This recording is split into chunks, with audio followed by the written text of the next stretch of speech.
Hello दोस्तों, कैसे हो आप सब। मैं एडवोकेट राहुल चौधरी आपका स्वागत करता हूं अपने YouTube चैनल पर, जिसमें हम आपको बता रहे हैं कानून से जुड़े हुए दांवपेच किस तरीके से, अगर आप किसी भी कानूनी दांवपेच में फंसते हैं, कोई मामले में फंसते हैं, तो किस तरीके से आप निकलते हैं और अपने अधिकार, वो सब मैं आपको इस चैनल के माध्यम से बताता हूं कि एक आम व्यक्ति के क्या अधिकार होते हैं, क्या नहीं अधिकार होते हैं, क्या हमें करना चाहिए और क्या नहीं करना चाहिए।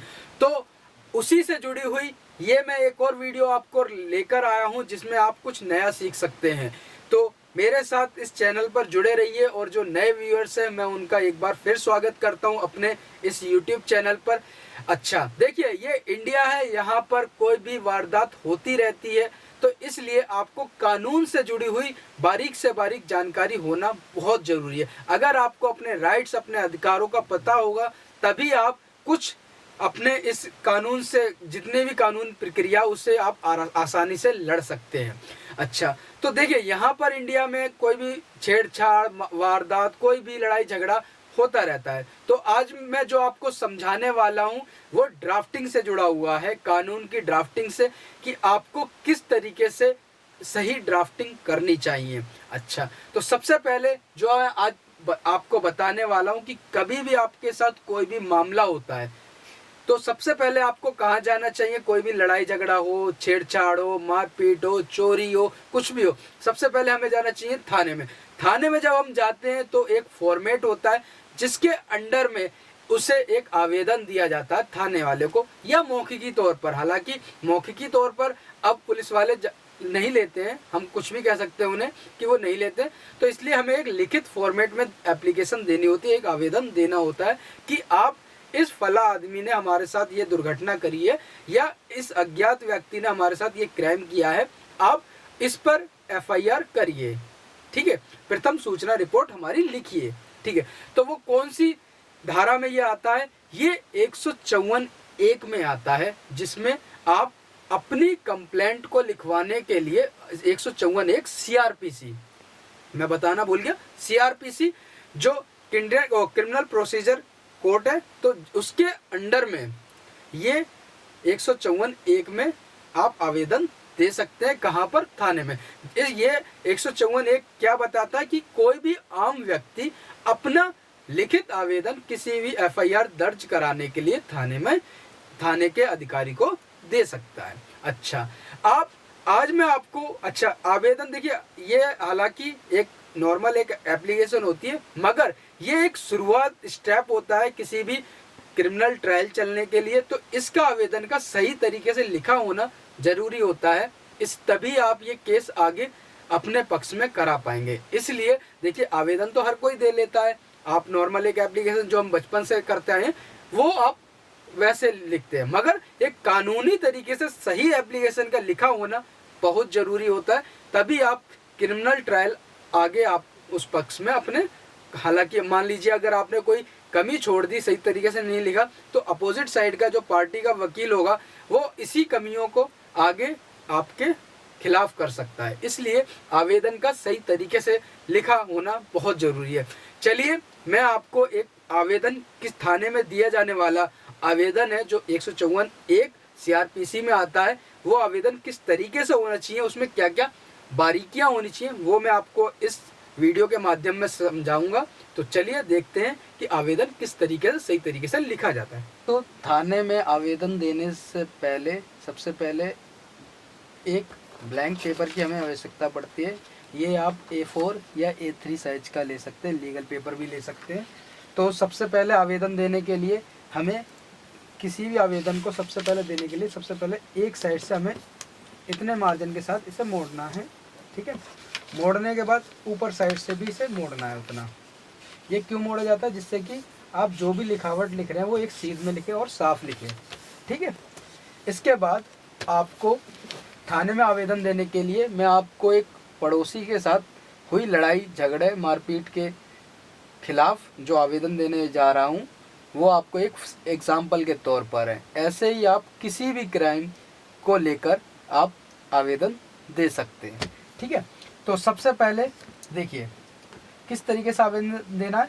मैंने आपको बताया, ये आवेदन 154(1) CRPC में आवेदन होता है ये। तो सबसे पहले हमें लिखना है यहाँ पर आवेदन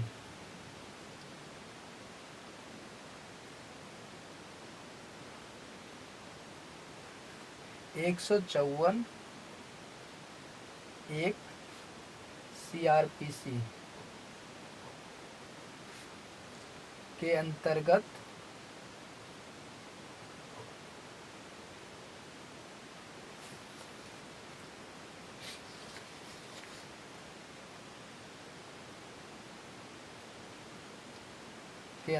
मारपीट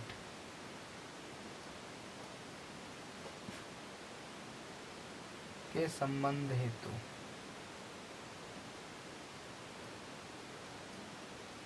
ठीक है, हम अपने क्राइम का वर्णन करते हैं। ठीक है, ये हम आवेदन इस टाइम पर 154(1) CRPC के अंतर्गत दे रहे हैं, इसलिए हमें यहाँ पर ये आपने हेडिंग बनानी है। ठीक है, फिर इसे आपको अंडरलाइन करना है। ठीक है, अंडरलाइन के बाद अब आपको यहाँ से स्टार्ट करना है सेवा में। आई होप आपको दिख रहा होगा साफ साफ। ठीक है, मैं अपने साधनों के हिसाब से आपको समझाने की कोशिश कर रहा हूँ। ठीक है, अब हमें ये आवेदन किसे देना है? 154(1) CRPC जो आवेदन देता है वो थाना को देता है। तो यहाँ पर दिया जाए थाना अध्यक्ष।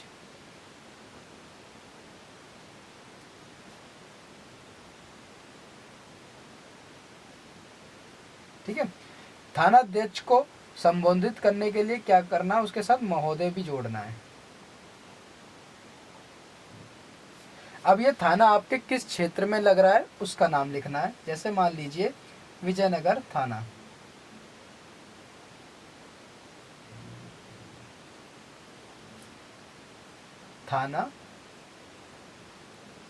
और ये किस जगह का है? मान लीजिए गाजियाबाद का।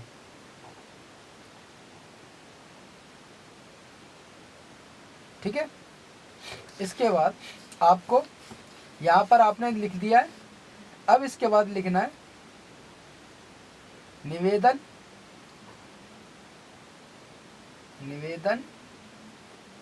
है कि। क्लियर है? अब यहाँ पर आवेदक या प्रार्थी यहाँ पर आवेदक और प्रार्थी का इसलिए यूज किया जाता है कि आवेदक कौन है और प्रार्थी कौन है, मतलब कि प्रार्थी का अब नाम यहाँ पर खोलना है। मान के चलिए आवेदक आप दे रहे हैं राजकुमार की तरफ से, राजकुमार। ठीक है, अब इसके बाद राजकुमार के बाद तुरंत आपको खोलना है उसके पिता का नाम। तो यहाँ पर आपको लिखना पुत्र, किसके पुत्र हैं ये? किशनलाल।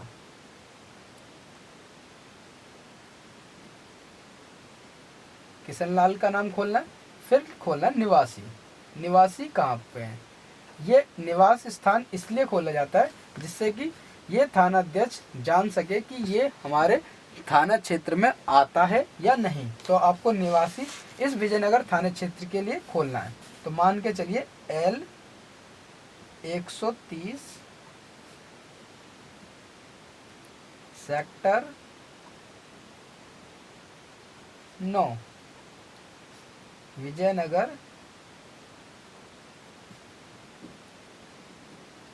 गाजियाबाद।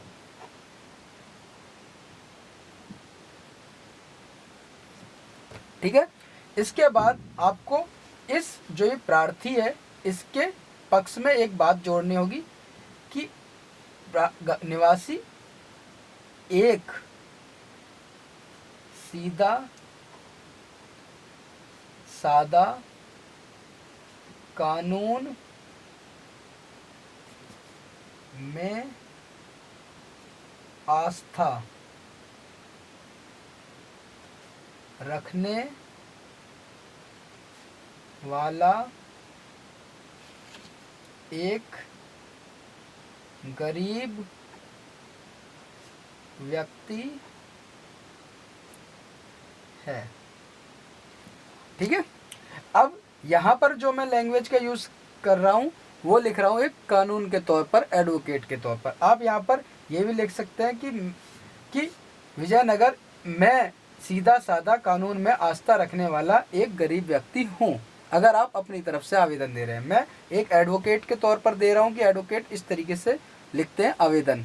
ठीक है, इसके बाद आपको क्या लिखना है, अब यहाँ पर आप चाहे तो खोल सकते हैं कि मेरे, अगर ठीक है, पड़ोस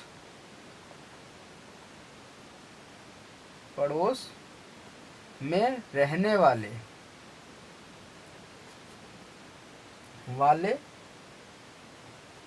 अब यहाँ पर जिससे लड़ाई हुई है, मतलब अपोजिट पार्टी, उसका नाम खोलना है।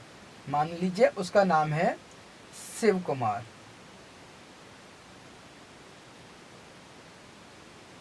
ठीक है, अब उसके अगर आपको पिता का नाम पता हो तो ठीक है, वो लिख दीजिए, पुत्र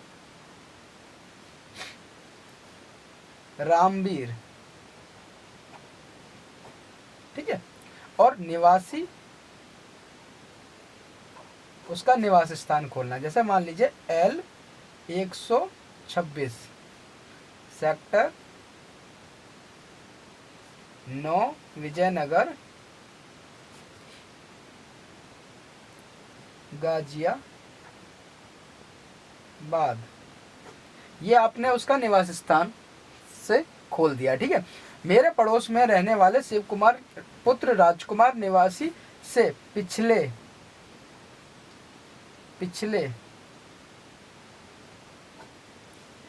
कई दिनों से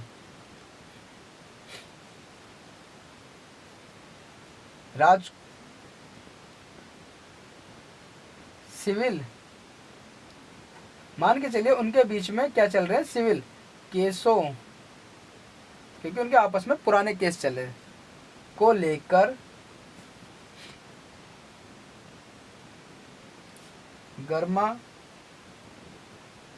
गर्मी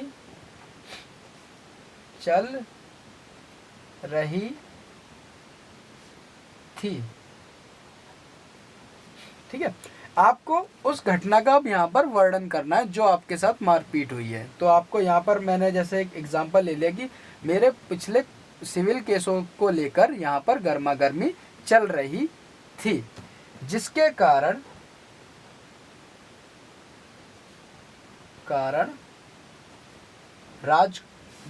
किसके साथ लड़ाई हुई है, शिव कुमार से। ठीक है, तो शिव कुमार ने मुझे अपना शत्रु मान लिया है। ठीक है, यहाँ पर आपको दिखाना है कि मेरे पुराने केसों के कारण इसने मुझे अपना शत्रु मान लिया। ये मैं आपको अपनी घटना जो मेरे अपने हिसाब से बना रहा हूँ मैं, उसको कर रहे हैं, आपको अपनी घटना का लिखना है सिर्फ, है ना। तो आपको सिंपल सा है, मान लीजिए आपके साथ छेड़छाड़ हो रही है तो छेड़छाड़ की यहाँ पर घटना का वर्णन करना है। अब यहाँ पर जिस दिन लड़ाई हुई है उस घटना का वर्णन करना है। यहाँ पर तो हमने आपको बता दिया कि ये इसने अपने मन से ये शत्रु मानकर बैठा है। दिनांक, यहाँ पर टाइम, सबसे पहले तारीख खोलनी, दिनांक 10/1, ठीक है, 2021 को शाम 5 बजे। अब यहाँ पर समय का खोलना बहुत ज़रूरी होता है, क्योंकि ये घटनाएं कई जगह पर ये एप्लीकेशन जो आवेदन जाते हैं थाने में सच्चे भी होते हैं और कई जगह झूठे भी होते हैं, तो इसलिए आपका समय का खोलना बहुत ज़रूरी होता है। ठीक है, शाम 5 बजे लगभग मैं अपने घर के बाहर कुर्सी डाल कर बैठा था, तभी शिव कुमार मेरे पास कुछ लोगों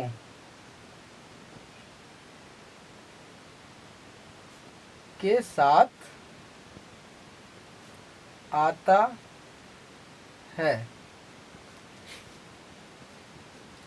और जिसमें से, अब यहाँ पर अगर आपको घटना में जैसे दिख रहा है कि आपके साथ कई लोगों ने मारपीट करी, तो उन लोगों के भी नाम खोल, जिसमें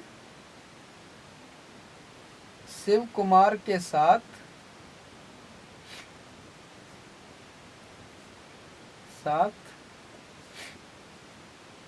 उसका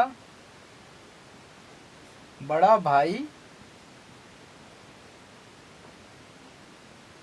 आनंद कुमार भी आता है।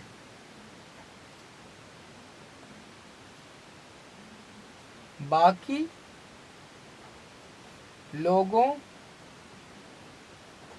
को मैं नहीं जानता था। आते ही मुझसे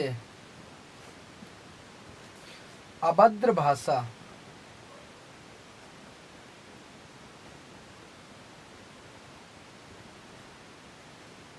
का प्रयोग करके और गाली गलोच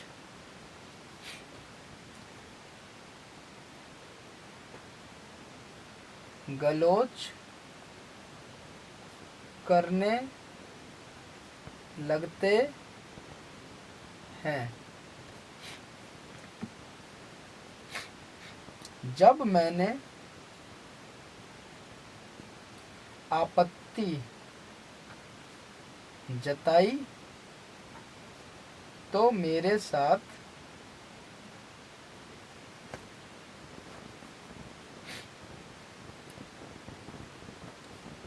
मारपीट करने लगे और शिव कुमार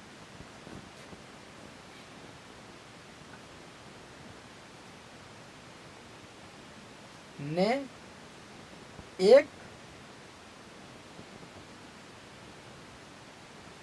लोहे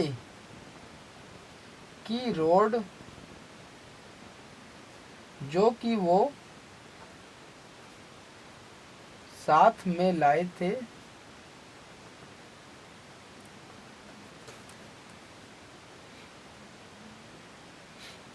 उसको मेरे सर पर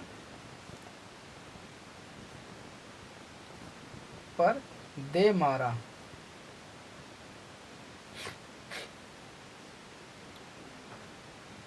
जिससे मेरा सर फट गया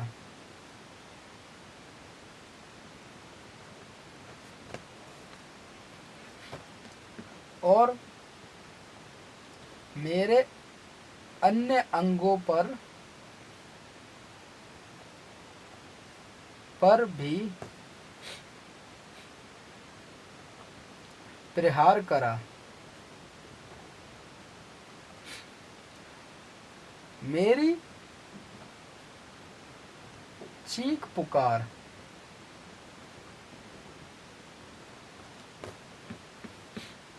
सुनकर मेरे अन्य पड़ोसी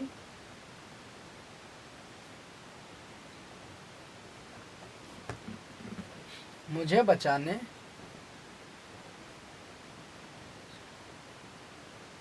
के लिए आए। लोगों को आता देख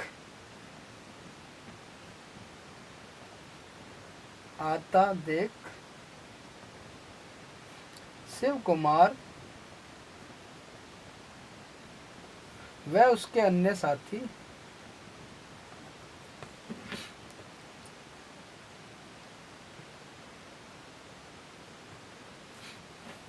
वहाँ से मुझे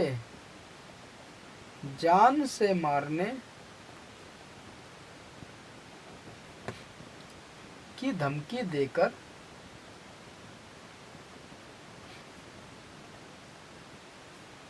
चले गए और बोला, अगर कानूनी कार्रवाई करी तो तुझे और तेरे परिवार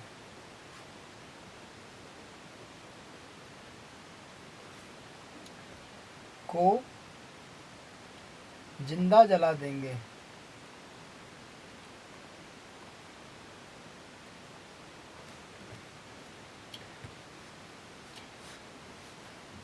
अब यहाँ पर ये आपको ने बता दिया घटना का वर्णन थाने अध्यक्ष को, ठीक है, थाने को।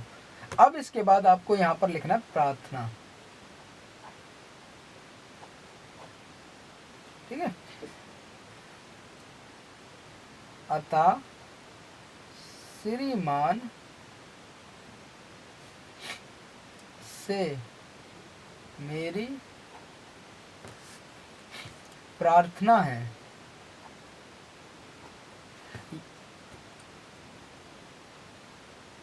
कि उपरोक्त दोषियों के खिलाफ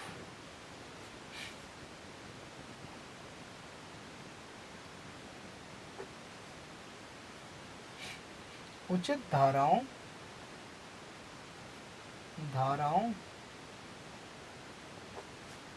में प्रथम सूचना रिपोर्ट मतलब एफआईआर रिपोर्ट दर्ज करके उचित कार्रवाई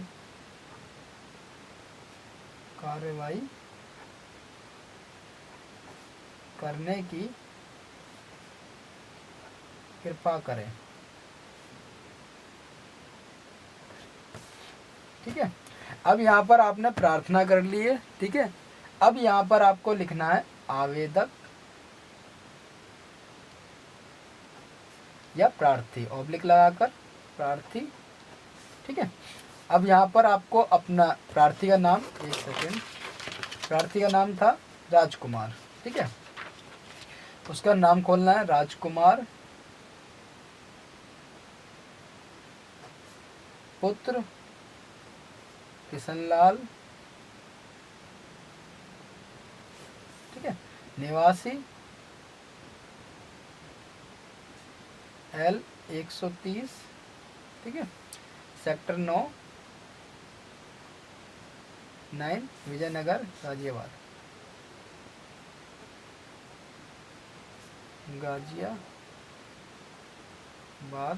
ठीक है। फिर इसके बाद यहाँ पर जो इम्पोर्टेंट चीज़ है आखिरी में, उसका बहुत ज़रूरी है ध्यान से रखना। आप यहाँ पर या यहाँ पर दिनांक खोल दीजिए, दिनांक जिस दिन आपने आवेदन दिया है, ठीक है। मान के चलिए आपने दिया है 2 तारीख को, 2/1 को 2021 को, ठीक है।